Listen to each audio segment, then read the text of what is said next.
మంగళగిరి నియోజకవర్గంలో ఈరోజు ఈ రెండు పార్టీలు కూడా కేవలము రాజకీయ లబ్ధి కోసము రాబోయే రోజుల్లో పూర్తిగా నియోజకవర్గంలో ఉన్న వనరులను దోపిడీ చేయడం కోసమే మళ్ళీ వచ్చే ఎన్నికల్లో ప్రజల ముందుకు వస్తున్నారు. వైఎస్ఆర్ కాంగ్రెస్ పార్టీ కావచ్చు, అదేవిధంగా తెలుగుదేశం పార్టీ కావచ్చు. గత 5 సంవత్సరాల నుండి మంగళగిరి నియోజకవర్గం నుండి వైఎస్ఆర్ కాంగ్రెస్ పార్టీకి సంబంధించిన ఎమ్మెల్యే ఉండి కూడా, ఆ పార్టీ అధికారంలో ఉండి కూడా నియోజకవర్గానికి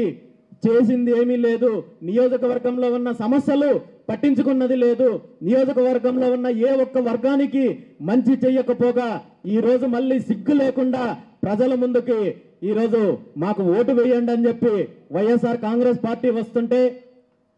మరో నాయకుడు మంగళగిరి నియోజకవర్గం నుండి నేను పోటీ చేస్తున్నానని చెప్పి మంగళగిరి నియోజకవర్గంలో పోటీకి సిద్ధపడుతున్నాడు. ఈ నాయకుడికి తూర్పు దిక్కు ఏ వైపు ఉంది అంటే వాళ్ళ అసిస్టెంట్ని అడిగి యాప్ ఓపెన్ చేసి చూపించమని చెప్పే అలాంటి నాయకుడు మంగళగిరి నియోజకవర్గాన్ని కనీసము స్పష్టంగా పలకడం కూడా చేతకాని నాయకుడు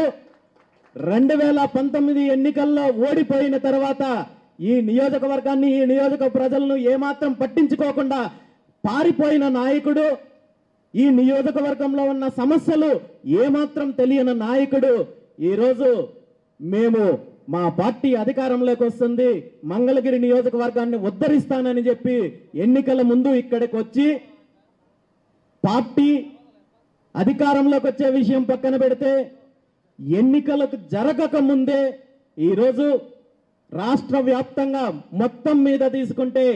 అవినీతి కార్యక్రమం ఎన్నికలకు ముందే ఎక్కడైనా మొదలైందంటే అది కేవలం మంగళగిరి నియోజకవర్గం మాత్రమే అని మనం చెప్పాలి. ఎందుకంటే తెలుగుదేశం పార్టీ పేరు చెప్పి తెలుగుదేశం పార్టీ నుండి పోటీ చేస్తున్న అభ్యర్థి నారా లోకేష్ గారు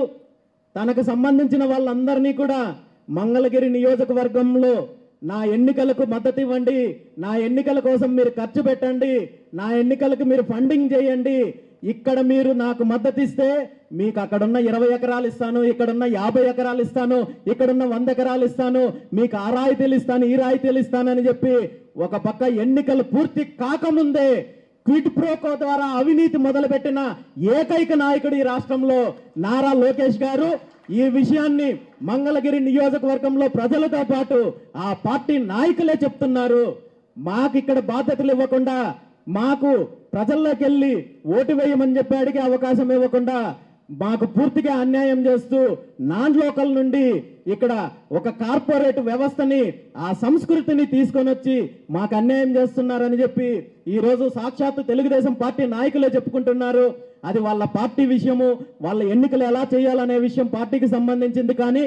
ఈ నియోజకవర్గాన్ని అడ్డం పెట్టుకొని, నియోజకవర్గంలో భూములు వనరుల్ని అడ్డం పెట్టుకొని ఎన్నికలకు ముందే అవినీతి చేయడానికి సిద్ధపడుతున్న ఈ నాయకుడిని మనం తరిమి కొట్టాల్సిన అవసరం ఉందని కూడా చెప్పి ఈ సందర్భంగా తెలియజేస్తూ, ఈరోజు నేను గత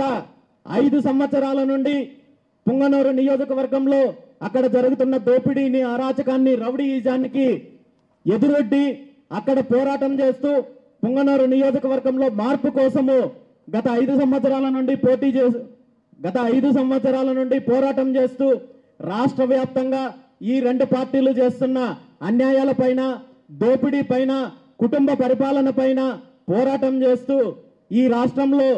ఒక ప్రత్యామ్నాయ రాజకీయం కావాలి, ఒక ప్రజా రాజకీయం కావాలి, న్యూ జనరేషన్ పాలిటిక్స్ కావాలి, బడుగు బలహీన వర్గాలకు, బీసీలకు, ఎస్సీ ఎస్టీ మైనారిటీలకు రాజకీయ, సామాజిక, ఆర్థిక స్వాతంత్రం కావాలి. ఈ రెండు దోపిడీ పార్టీలను, కుటుంబ పార్టీలను ఈ రాష్ట్రం నుండి వెలివేయాల్సిన అవసరం ఉందని చెప్పి గత 5 సంవత్సరాల నుండి పోరాటం చేసి పెద్దలు, మేధావులు అన్ని వర్గాలతో కలుపుకొని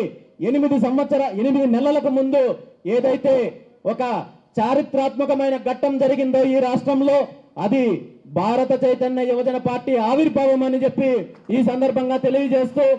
పార్టీ ఆశయాలు ఏవైతే ఉన్నాయో, సిద్ధాంతాలు ఏవైతే ఉన్నాయో, పార్టీ మేనిఫెస్టో ఏదైతే ఉందో, మరీ ముఖ్యంగా ఈ రెండు పార్టీలను ఈ రాష్ట్రం నుండి వెళ్ళగొట్టాల్సిన అవసరం ఏదైతే ఉందో, ఆ పోరాటంలో భాగంగా వచ్చే అసెంబ్లీ, పార్లమెంటు ఎన్నికల్లో రాష్ట్ర వ్యాప్తంగా ఈ రెండు పార్టీలు చేసిన ద్రోహాన్ని, ఈ రెండు పార్టీలు చేసిన దోపిడీని, ఈ రెండు పార్టీలు అన్ని వర్గాల ప్రజలకు చేసిన అన్యాయాన్ని